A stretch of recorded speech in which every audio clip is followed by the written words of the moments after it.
So, namaste everyone, and it's a pleasure to start this day to welcome you here. All of you here, you're truly, truly welcome. A little poem by Amy Lowell. Perched upon the muzzle of a cannon, a yellow butterfly is slowly opening and shutting her wings. Perched on the muzzle of a cannon, a yellow butterfly is slowly opening and shutting her wings. And that's us. We are in the middle of a world that's full of cannons, and we are in the middle of this magnificent, amazingly beautiful life, which doesn't make the news much. But in fact, there's billions acts of kindnesses, of mothers feeding porridge and scrambled eggs to children at this moment all around the world, and people taking care of each other. Yes, we are living in these particularly fraught times: climate change, continuing warfare, continuing racism, divisiveness, political polarization, economic justice in different ways. And in fact, it's really obvious that no amount of technology, not even artificial intelligence, no, not nanotechnology and biotechnology and space technology, and all those things that we have are going to stop continuing warfare, are going to stop racism, are going to stop climate change, because all those are born in the human heart. So, what's needed in the world is to match our remarkable outer development with inner development, with the capacity as human beings to see each other and the earth with the eyes of love in the midst of all. Last week we looked at how the graces of the divine flow freely and abundantly into our lives. And there is this beautiful poem that I came across, and I thought I should read that out because it articulates it so beautifully. And it's titled Everyday Grace, and it's written by Stella Nesanovich, and it goes something like this. It can happen like that, meeting at the market, buying tires amid the smell of rubber, the grating sound of jackhammers and drills. Anywhere we share stories and grace flows between us. The tire center waiting room becomes a healing place as one speaks of a husband's heart valve replacement, bed sores from complications. A man speaks of multiple surgeries, notes his false appearance as strong and healthy. I share my sister's death from breast cancer, her youngest only 7. A woman rises, gives her name, Mrs. Henry, then takes my hand. Suddenly, an ordinary day becomes holy ground. Do you understand that we are here? There's the cannon and the butterfly. And the teachings and reflections and practices together. More than anything, it's an invitation not so much to learn something, but to remember something that really matters to us and how we might live in this world. What does it actually mean to live in this mysterious human incarnation? How did we even get here? Who are we really? What is this human life? How do we tend ourselves? How do we tend this world? It's not just can we live with more kindness and love. Of course, may each one of us and may the humanity and the earth do that. But something greater than that. To awaken to our genuine place in the world. Because in the end, there aren't too many questions. It's all going to be, did I live fully? Did I love well? And maybe did I learn to let go? Otherwise we get a crash course later on. We know that. There's a very early sutra. Sutra is known as a text from the first years of the Buddha's wandering in India. And I'm going to read excerpts from there. So, early one morning, when the Buddha was out on his arms round, the Buddha approached the area being ploughed in springtime, where a wealthy Brahmin landowner was distributing food to his workers. Now, when the Brahmin saw the Buddha coming for alms, he said, I, O monk, plough and sow, and having ploughed and sowed and worked the fields, then do I eat. You too should likewise plough and sow, and having done, so you should eat. So sort of just putting him down and saying, hey, I work, why should I give you food? And the Buddha responded, and he said, I too, O Brahmin, plough and sow, and having plowed and sown, I eat. And the Brahmin said that you claim to be a plowman, but I see no plow. Tell me, what kind of plowing is it that you do? And the Buddha replied, faith is my seed, composure the rain, clarity is my plow, compassion is my guide pole, and my heart and mind is the harness. Mindfulness is the plow blade. I use truth to weed and cultivate. Wise effort is my oxen drawing the plow steadily toward freedom without regret. This is how I plow, and it bears the fruit of deathlessness. Whoever plows in this way will become free of all sorrow and distress.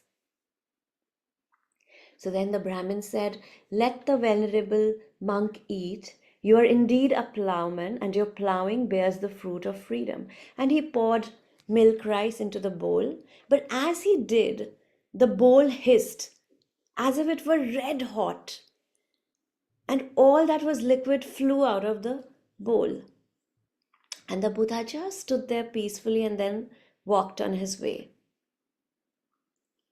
Now, there's a very interesting, almost archetypal or mythological moment. Why is it that when the Brahmin landowner puts something in the Buddha's bowl, as the story is told, as he puts the food in the bowl, it hisses? Why would that be?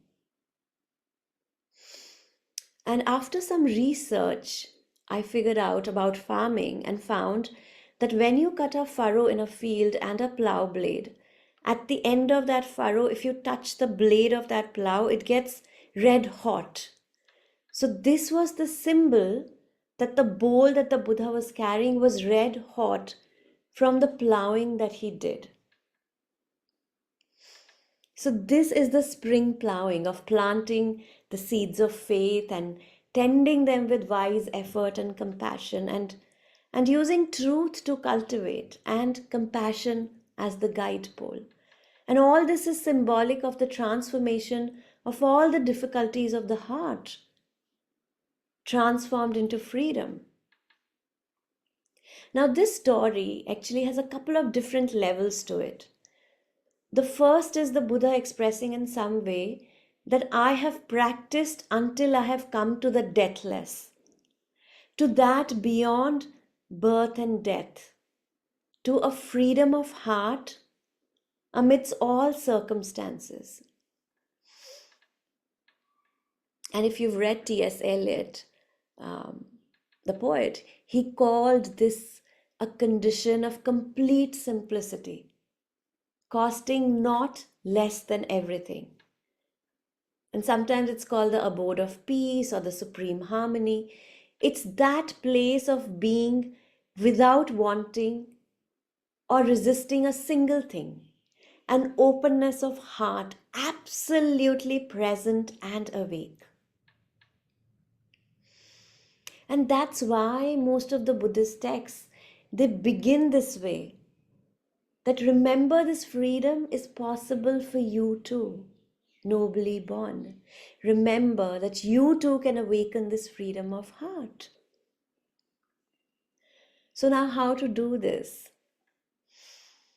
And I think of Suzuki Roshi, a Zen master, his phrase, Zen mind, beginner's mind, which is also, by the way, it's a fantastic book and it's also the title of his book, Zen mind, beginner's mind. And in that book, he says, the goal of meditation is to always keep our beginner's mind. How simple and elegant and direct the truth is, to be here now where we are with a beginner's mind. So simple. A condition of complete simplicity costing not less than everything. To observe things as they are, a letting go, a presence, and it's not far away. We live in the realm of mystery, in the field of grace, and we forget it.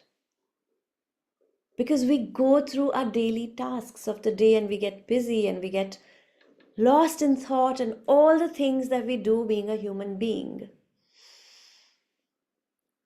But then, haven't you noticed? There are times when we go into a magnificent temple or a monastery or a cathedral or a gurdwara, or hear an extraordinary piece of music, or just stand surrounded by nature, or high up in the mountains or at the edge of a canyon, or even when we are there for the birth of a child, or in that mysterious and tender moment when we might hold the hand of someone at the very end of their life and the gates between the worlds open. Since their body and spirit separate as consciousness leaves, it's just the empty shell of a body and the gates between the worlds open. We know the mystery in so many ways. So, can we, in the midst of the great difficulties of our lives in the world, in the midst of the unbearable beauty of life, can we pause and be present? Take a step back and be the witness, the loving awareness. And remember that who we are is consciousness itself having a human experience. And when we do, our eyes, our face get soft.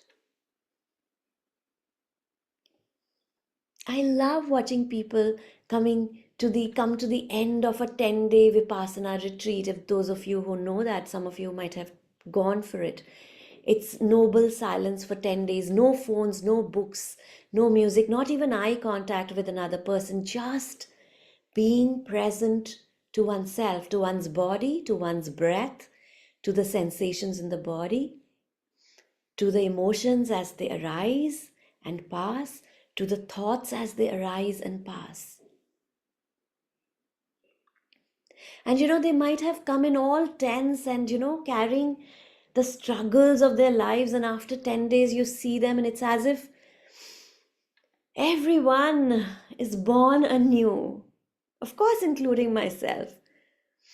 The brows are unfurrowed, and I always think about it as the Vipassana facelift.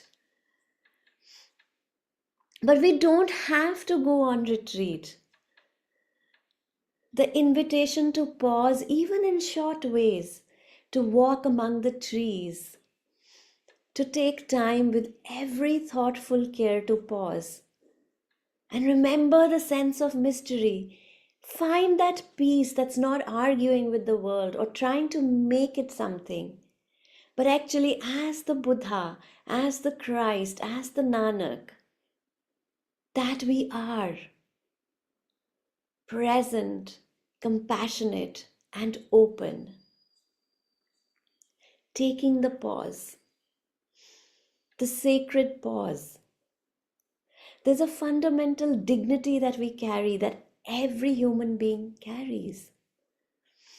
And in the story, is the Buddha standing in the middle of the spring plowing and in some way being judged as unworthy because he's not, a farmer or a working person. And he stands there in the place of peace and radiance and being and says, I've done my plowing. And it bears the fruit of the freedom of heart to be just as I am in this mystery. So that's one part of this text, the invitation to be present in mystery. Seeking nothing, just becoming the conscious witness of it all, the loving awareness. But there's another part of this text. And I love the way Zen Master Suzuki Roshi explains it beautifully. When he said, you are perfect just as you are. And there's still room for improvement. That's the plowing part. Even as we remember the mystery and rest in being in presence, the words of Thich Nhat Hanh come back to me when he says, the mind and the heart is like a piece of land planted with many different kinds of seeds. Seeds of joy, peace, of mindfulness, understanding, and love. Seeds of craving, fear, anger, hate, and forgetfulness. I mean, these healthy and unhealthy seeds are always there, sleeping in the soil of the heart and mind. Now, the quality of our life depends on the seeds we water. If we water a seed of peace in our heart, peace will grow. When the seeds of happiness are watered, we become happy. If the seed of anger in you is watered, you will become angry. The seeds that are watered, those watered frequently, are those that will grow strong. So, this is also part of this beautiful sutra, this beautiful text. Yes, there's the presence of freedom that Buddha displays, and yes, he says, I've done my plowing. So each time we sit in meditation, we follow in those footsteps of the great beings, of all the holy beings, of the Buddha, of Guru Nanak, of Lord Krishna, of Lord Christ. It's an invitation to pause, and as we do, be present for ourselves and for one another in a way that we are often too busy, too much on our plate, too much going on. Trust and faith is our seed.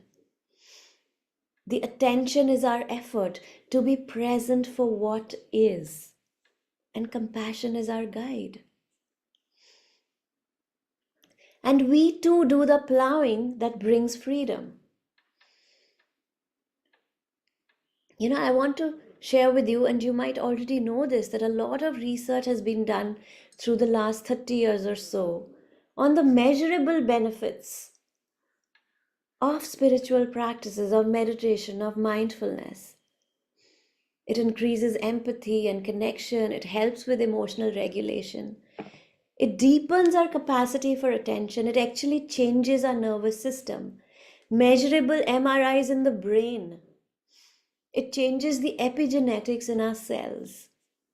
Even 8 weeks of meditation, of mindfulness practices is shown to change the telomeres. Those caps at the end of chromosomes that are protective and keep us healthy and age well.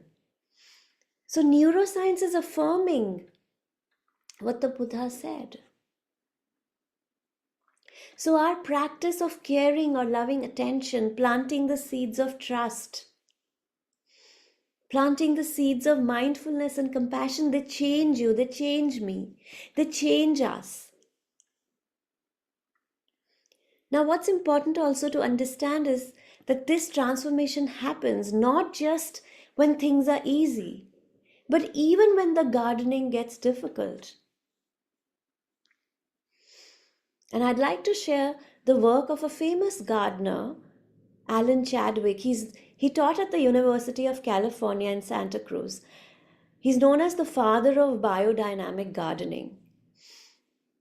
And what does that mean? He gardened by growing soil to grow plants. And what he meant by soil was different than the earth's surface that we usually think. He meant a power in the universe that could be concentrated in gardening to capture cosmic magic. So he grew soil and planted seeds based on relationships that exist between the earth, the moon, the sun, the other planets, the weather. Even the way the doves in the area coo, the mist in the trees, something like that. And once Chadwick took a class to a junkyard lot that was full of broken glass, chunks of cement, sand, full of rusted out cars, lots of abandoned trash. And he asked the owner if his class could use that space for an experiment to grow flowers and vegetables. And the owner said, "Sure, but are you crazy? That soil is dead." And this garden later became famous for its extraordinarily delicious vegetables and its gorgeous flowers. So, this is our task in this world, to plant beautiful seeds, to till the soil with our hearts, and to tend them. And I always think of this inspirational monk, Mahagosananda, also known as the Gandhi of Cambodia, guiding the hundreds and thousands of refugees who escaped the Khmer Rouge, during the Cambodian genocide, back to their villages where temples were burned and most of their families were killed. And him saying, "You can't go back in a bus or the back of a truck. We have to walk together and reclaim this land with loving kindness." And so he would lead long lines of hundreds and hundreds of villagers with a bell in the front chanting, "Hatred never ends by hatred, but by love alone is healed. This is the ancient and eternal law." And he chanted the chant of loving kindness through the killing fields and the places of destruction until people could go back to their villages. And he said, with every step, you reclaim your heart and you reclaim this land. And this was planting the seeds of loving kindness in a place that so needed it. So now every gardener expects obstacles to arise: weeds, drought, insects, blights, all of those kind of things will come. What happens when we meditate? When we do a spiritual practice, or gardening, we shall call it, all the unfinished business comes to visit us. The things you're grasping, the longings you have, the desires and fears, all that stuff, along with all the beautiful things. It's not you sit down to meditate and you say, "I want to be peaceful, I want to be calm and gracious." But what happens? It's hard to make a time, or your life is too busy, you've got a long list of things to do, and people, things that you care about to tend. And then finally you get to sit down and you're sleepy, you're restless, or you have the only mind. If only I did this. If only I hadn't done that. If only all the desires. Or your doubt comes. I'm not getting very far. Should I be doing this? Or you feel all the tensions, all the pain your body holds. So, what do? There's this beautiful line from Mary Oliver. She writes, to let the soft animal of your body love what it loves, to hold it in tenderness.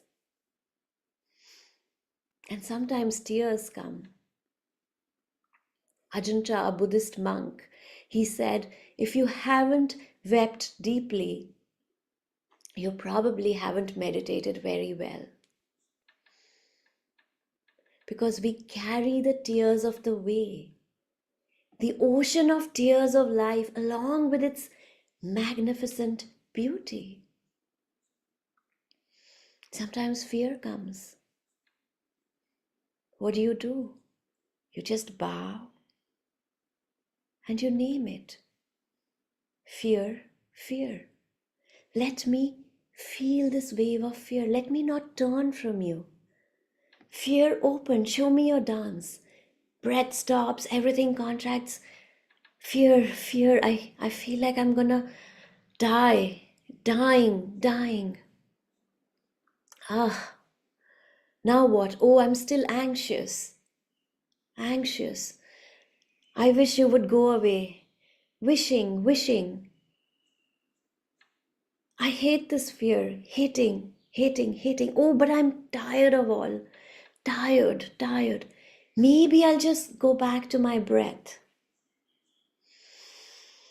Calm, ease, breathing in and out. And then, hey, I did pretty good with that fear. Oh, pride, all right. Another breath. And you just start to smile. You become the loving witness of all your dramas. And you begin to name them. You begin to name all the difficult emotions that come. The fear, the shame, the guilt. Instead of resisting, you become the loving awareness that says, yes, this too is part of being human.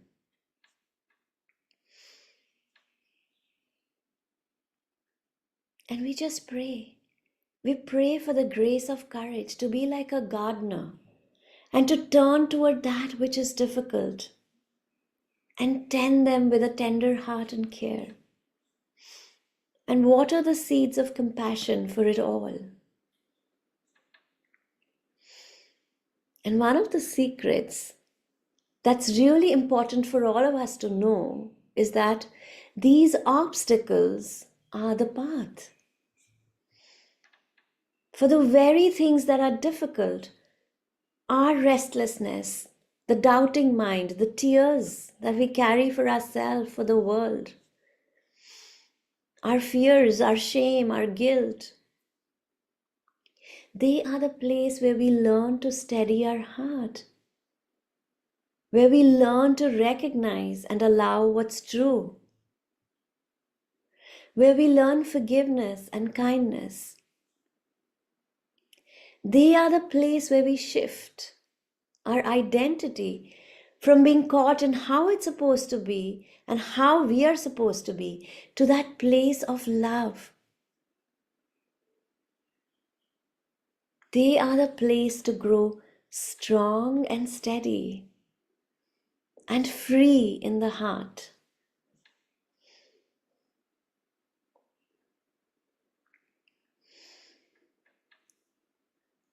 So we'll end here and we'll continue next Saturday with more, but let's do our practice now.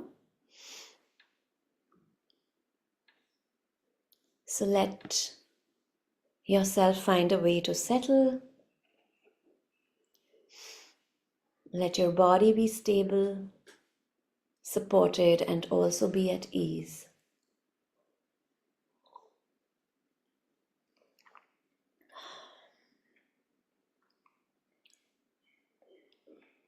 And once you find yourself settled, if you're comfortable, let your eyes close gently, or at least leave them downcast. and take 2 or 3 long breaths.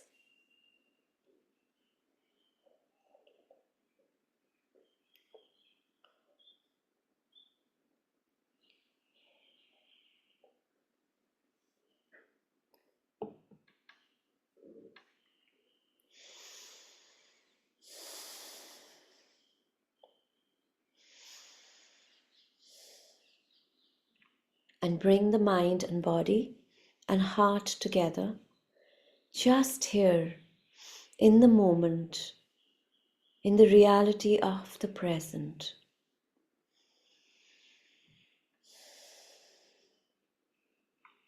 Which is all we really have.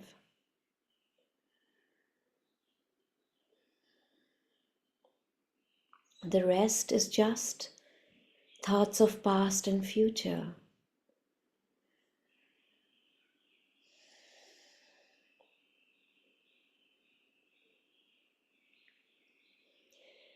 Be here just where you are.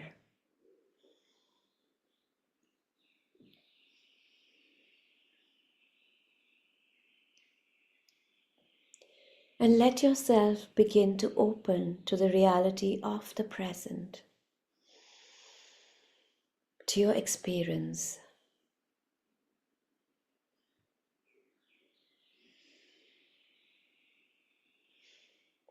It's helpful to relax the body somewhat.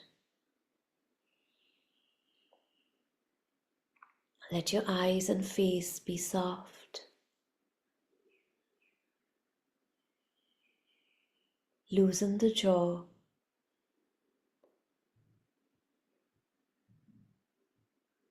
A gentle smile on your face, relaxing your facial muscles further.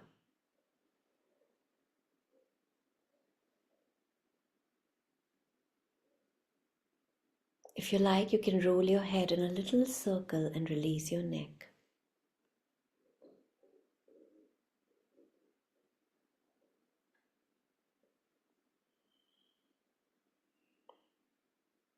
Reverse the direction.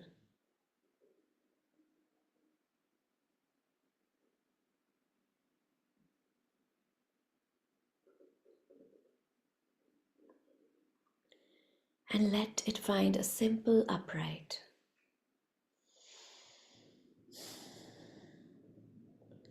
Let the shoulders relax and the arms and hands rest easily.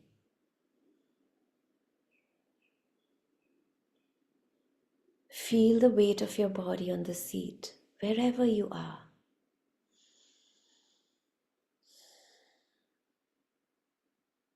And how gravity pulls you to Mother Earth.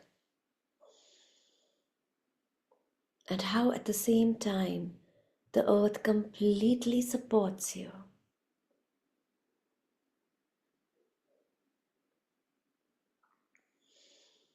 You can relax just where you are, just where you are seated.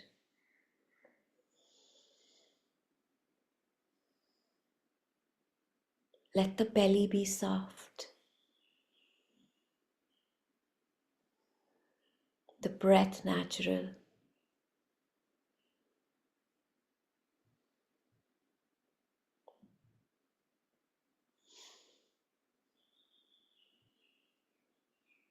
Let the heart be soft as well to receive whatever arises with the spirit of kindness, compassion.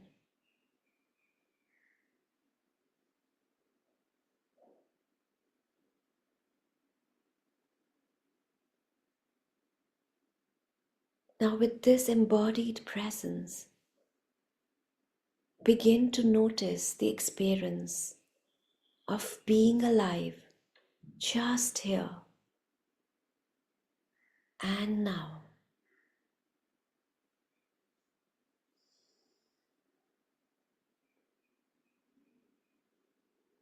Notice how the earth, how life is breathing you.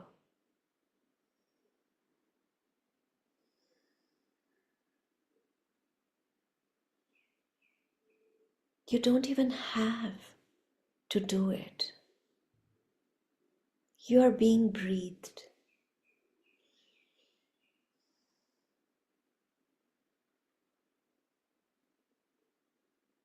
And each breath in and out, breathing together with the trees, with the grasses, with the oceans, with the mountains, with the cats and dogs, and jaguars and wolves, and octopus, and dolphins, and all that lives, fireflies, butterflies. We're all breathing together. Feel it and relax into it.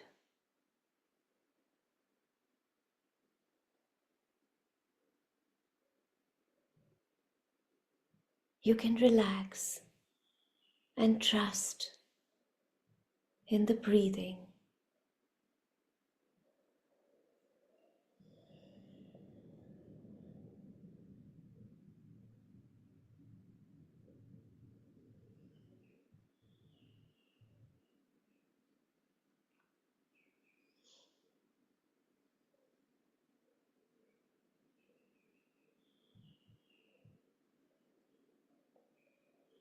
And as you bring your mindful, loving attention to the body, breathing itself,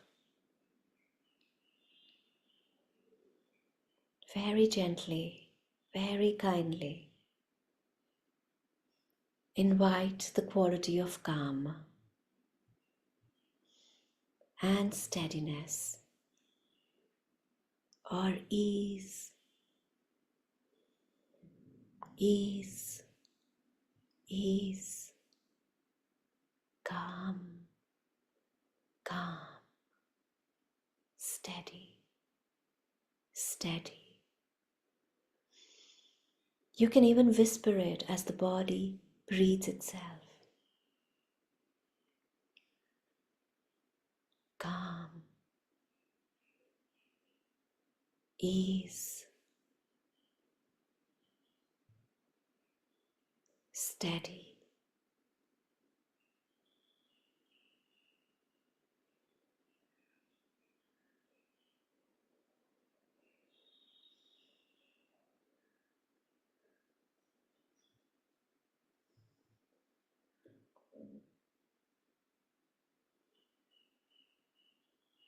And let the breath settle and the whole energy of being come to rest here on the earth in this moment.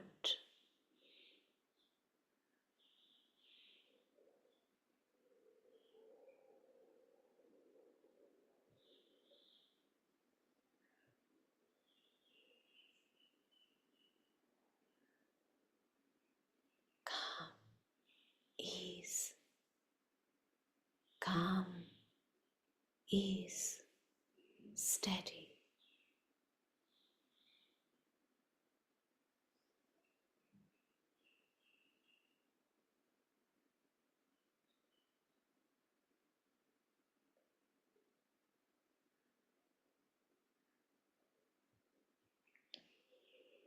Calm,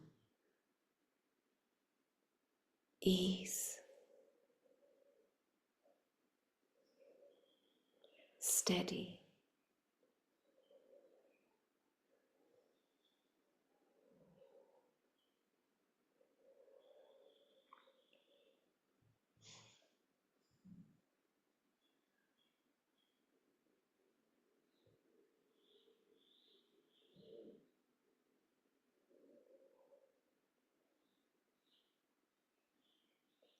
Calm and ease, inviting a sense of relaxation, graciousness with each breath.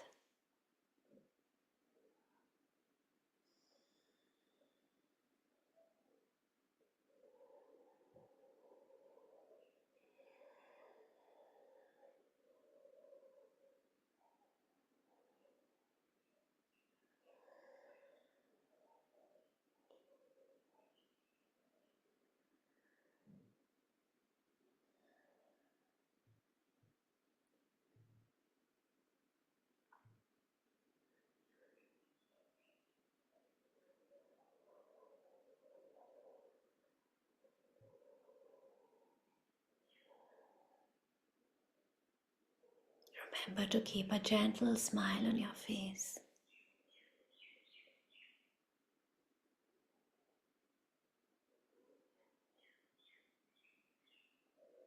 And you don't have to make the breath do anything. Let it have its own life, its own rhythm.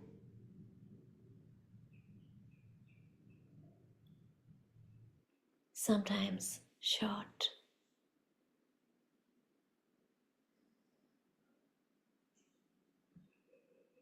sometimes long or longer.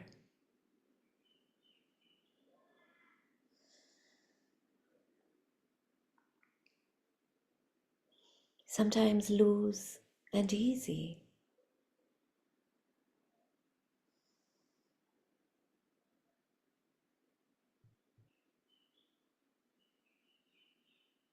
Sometimes constricted.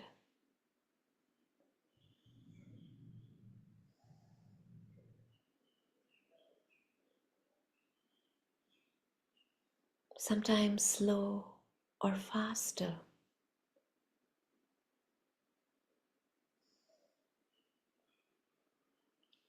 Let it breathe itself.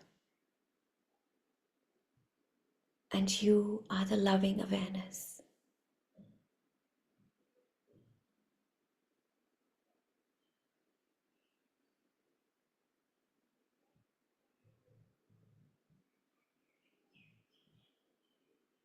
Resting at ease and calm as the breath breathes.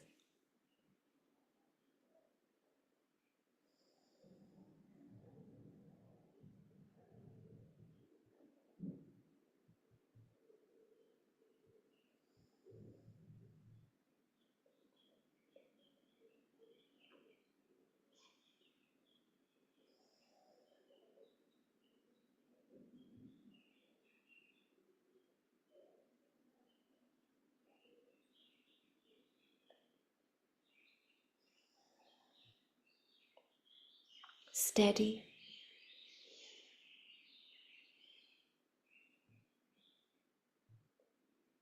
kind attention, just noticing.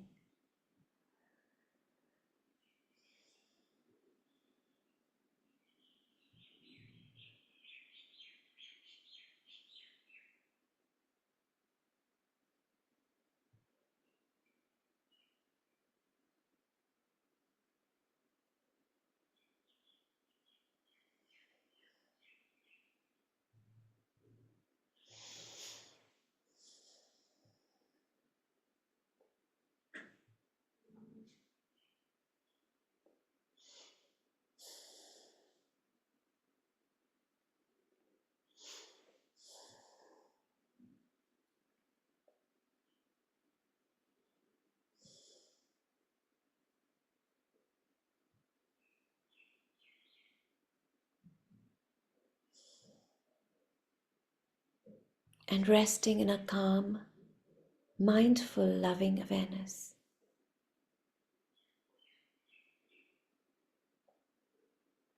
You can also begin to invite or to notice all the waves of experience that rise and fall around the breath.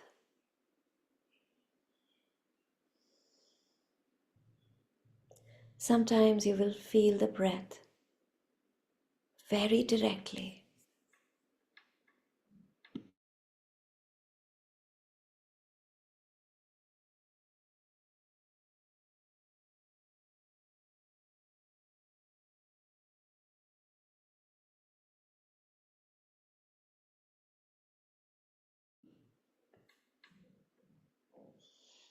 And sometimes a wave of thoughts, plans, concerns, issues, memories will rise up.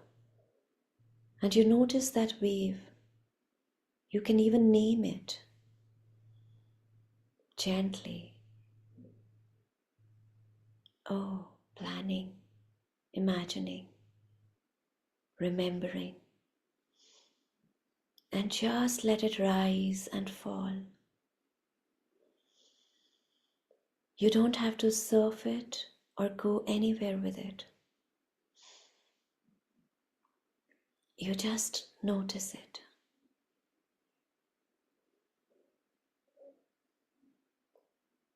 And again, feel the breath, how it breathes itself in the midst of it all.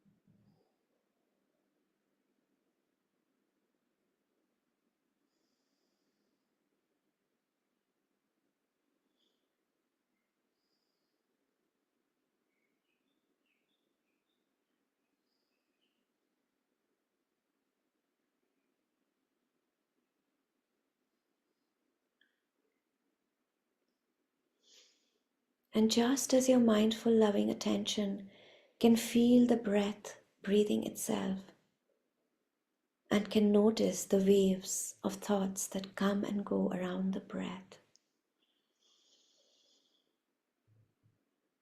notice too emotions and feelings, sadness, excitement, sweetness, longing, frustration, peacefulness, joy.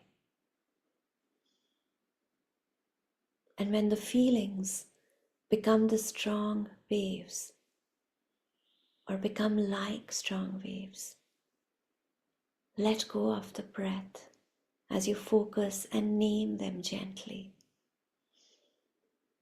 Sadness, sadness, or joy, joy,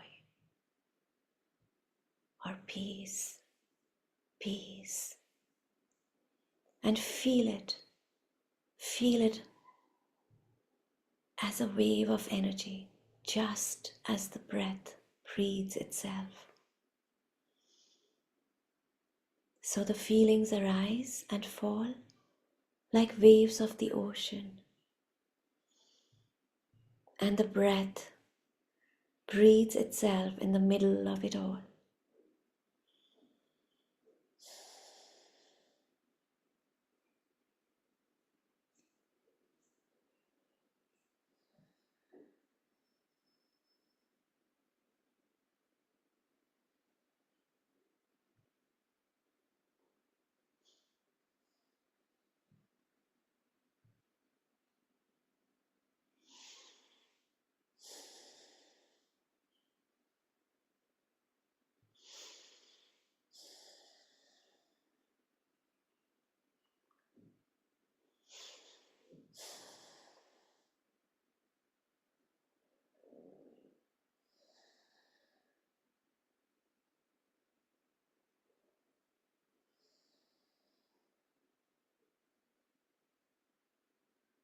Relax, gracious and easy.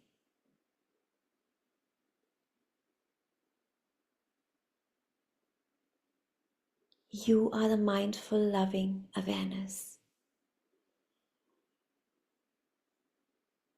that notices the breath coming, going.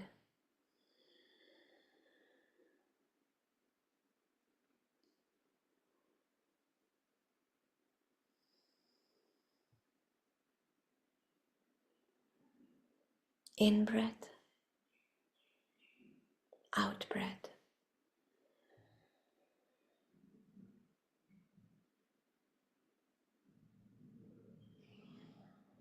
That notices waves of thoughts and feelings as they rise for a time and pass away.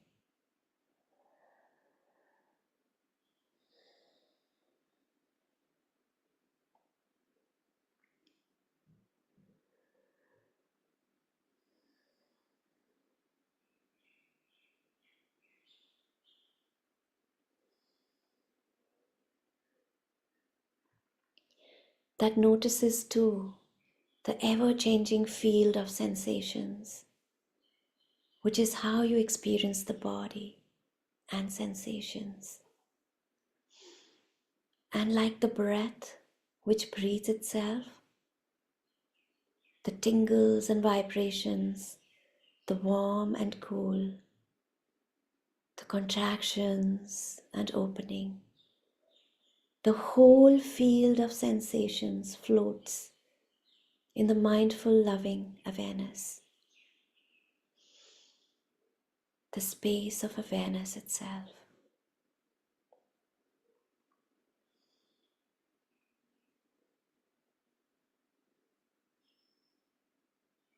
Relax.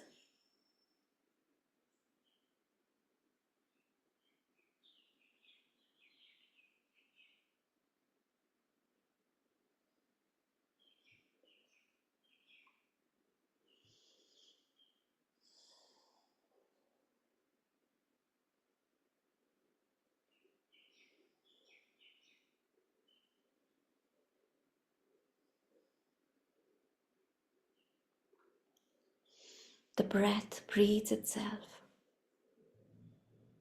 You simply notice, calm and steady.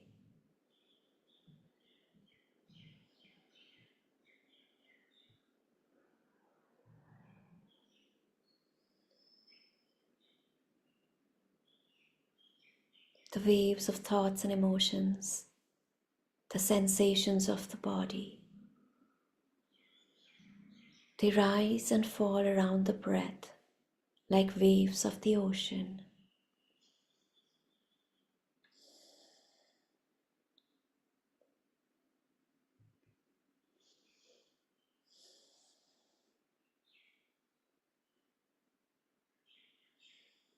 And you are the space of loving awareness.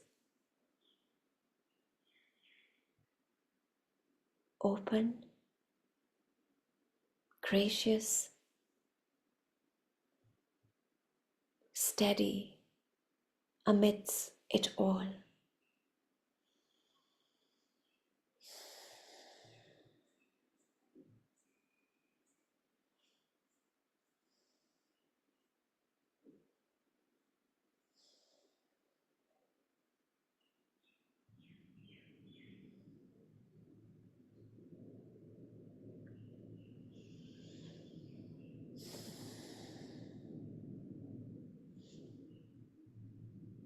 From this quiet place, you can ask, what wants your loving attention?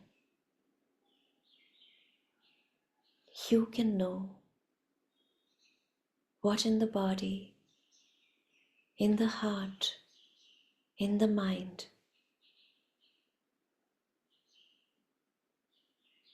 as you allow yourself to listen and know.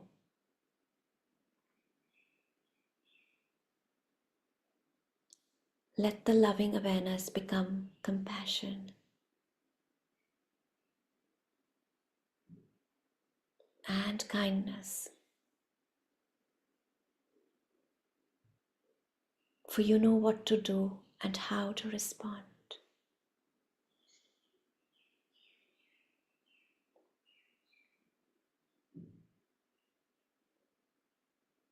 You are the wise one, steady, kind.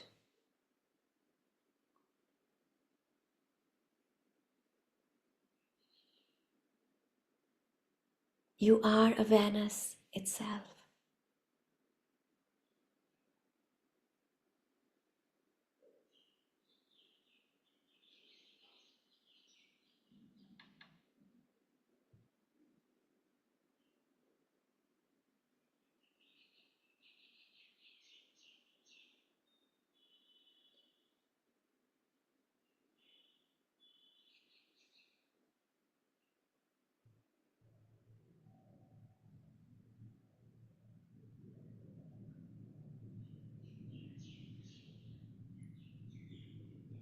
And when you're ready, you may very gently Open your beautiful eyes.